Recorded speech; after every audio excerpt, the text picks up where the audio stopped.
We're in for our quick buy, hold, and sell for round 3 for NRL Fantasy. Super excited to see Payne Haas out there. Not for my team anyway, considering I don't have him. And I'm very much hoping for a big bounce back from Isaiah Yeo and Payne Haas comes back to the pack a little bit. If he keeps these offloads up though, he could definitely be a 70 plus guy and the best captaincy option at the moment. So if you want to get Haas in, don't trade Yeo to him, in my opinion, but find another way to get to him. Barnett, these types of guys are an easy sell to him. After not performing great, I wouldn't sell Hopgood to him. Hosking can go to him. Kaipi's Paul can go to him as well. So Payne Haas, a terrific purchase this week and the best of the week. In that case, Isaiah Yeo, a very clear hold. In my opinion, see what happens this week. He usually scores well against the Storm. So 6 steady with Isaiah Yeo. I don't think you sell him to Haas. It feels like a big mistake. Maybe not a massive mistake, but a wasted trade where he should, he's priced 5 points under Haas now. There should only be a 5-point difference, even with some decent offloading from Payne Haas. Connor Watson at 731k. He's a terrific purchase this week with the lower break even. I feel like it's a great time to get him.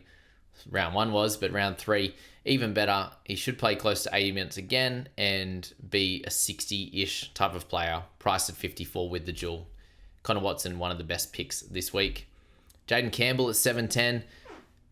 A little bit of a worry from round 1 and how they played, but he got 46 with a floor game. No assists, no tries, only the 1 tackle break, and a couple of offloads to ground. The kick meters were awesome. If he gets that again, I think he's a 60 type player, priced at 53. So a really good little setup for Campbell.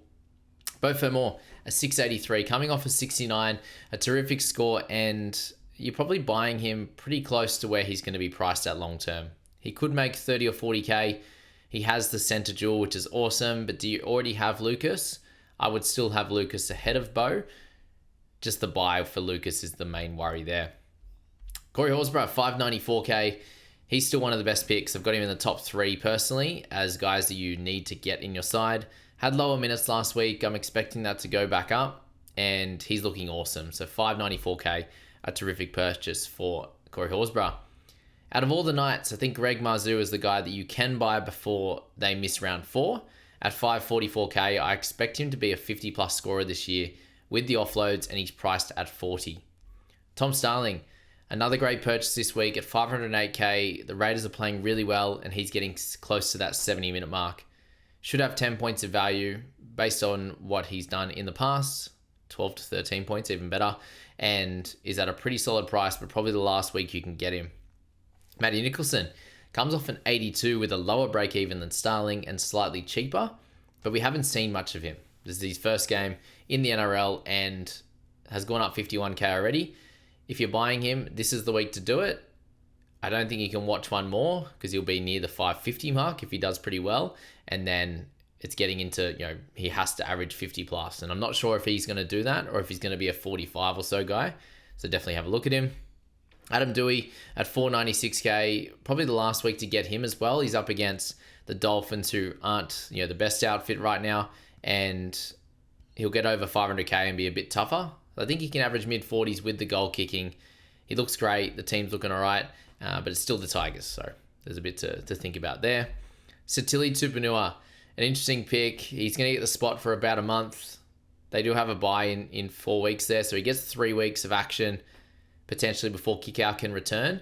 I don't know if that's enough, but I think he can score pretty well. He's looking fit and firing and should have even scored a try last week after he got 2 in round 1. Dane Laurie, he's the fun pick of the week. At 421k, he could easily come out and score really well across this next 3 weeks. When Edwards is out, he may help you cover round 4 also with Ponga and Marzhew and Best and these types of guys. Melbourne this week's the worry and how many weeks he actually gets in the side. They're all things to consider. Chanel Harris-Tavita, 398k. He's had a great start, 38 into a 50. Couple of solid games before a bye is where you're going to get some money making out of him is this next few weeks. There's some worries following the bye, so I'm not sure if he's a great pick or if he was just a great guy to start with. Nwangani Tawaze, at 377k, I still have him as one of the best wing fullback players that you can purchase. 37 and a 35. Yes, he's had attacking stats last week. The base stats are a bit low, but he's had 2 tough oppositions in Broncos and Panthers. So he's still a really solid pick this week in round 3. Savelio Tamale, 368k. He's been a good purchase for 2 weeks now. 300k in round 1. He's 368. Still means he has to average high 30s, which I think he can do in a team that's doing really well. Has the wing fullback and centre dual. Isaiah Yongi, I think you can sell this week. You can also hold, but the worries are having that cover for next week and forcing trades if you do sell him this week. So I think he's most likely a hold now with guys like Tom Duffy at 292k that unfortunately have been dropped from the side. And I think red dots at this stage, if you've got Hubner, you hold him. If you've got Duffy, then you probably have to sell him if you have a couple of nights in hand next week, considering there probably will be suspensions and injuries and the like next week. So I think you have to remove Duffy.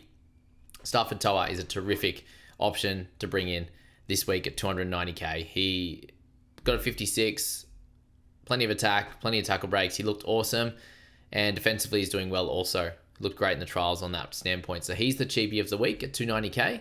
Look to get him in. Tony Francis at 250k. He's going to get the spot likely for a month. How well he can score, we are unsure because this Titans team isn't playing really good. But if they're fit and firing, the Titans, I think he can be in the 30s and make enough cash. But it's hard to know if that's exactly going to happen or if he's going to keep his spot. And then the final one is Riley Smith. At 249k, getting 55 minutes a game, I think he'll start to increase his scoring as, the Eels can't be any worse and he's working his way into this side. Made more tackles last week, but has hardly run the footy and hasn't had a chance to either. So Riley Smith, another one of the better cheapies that you can purchase this week. I have him straight after Stafford Toa. If you don't have guys like Sandon Smith, Rob Toya, get them in your sides. If you don't have Terrell May yet, what are you doing? Get him in your sides. So that's my quick fire. Buy, hold, risk it, and sell. I hope that helped you guys out in making your selections this week, and I hope to see you next week. Lots of luck.